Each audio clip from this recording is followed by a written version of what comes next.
இயேசு கிறிஸ்துவும் நானும். இன்றைய வேத வசனம் யாத்திராகமம் 8:19. அப்போது மந்திரவாதிகள் பார்வோனை நோக்கி, இது தேவனுடைய விரல் என்றார்கள். தவளைகளால் அவதிப்பட்ட பார்வோன் அன்றைக்கு மோசேயும் ஆரோனையும் அழைப்பித்து தவளைகளை நிலந்து நீக்கி போடுங்கள் என்று சொன்னபோது, எந்த நாள் என்று சொல்லும்போது அவன் நாளைக்கு என்று சொன்னான். அவன் அதை தள்ளி போட்டான் என்று பார்க்குறோம். அது தவளைகள் இருந்து பிரச்சனை முடிந்த பிறகு அவன் இருதயத்தை கடினப்படுத்தினான்.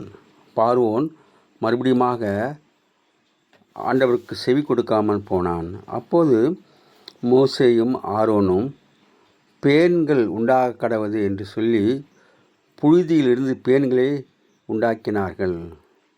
அதை மந்திரவாதிகளால் செய்ய முடியாமல் போயிற்று. அப்போது மந்திரவாதிகள் இது தேவனுடைய விரல் என்று சொன்னார்கள். மந்திரவாதிகள் முற்றிலும் தோற்று போனார்கள். அவர்கள் புழுதியை பேனாகவோ பேனை புழுதியாகவோ மாற்ற இயல முடியவில்லை. மிக சிறிய பேனும் தேவனுடைய ஆயுதமாக பயன்படுத்தப்பட்டது.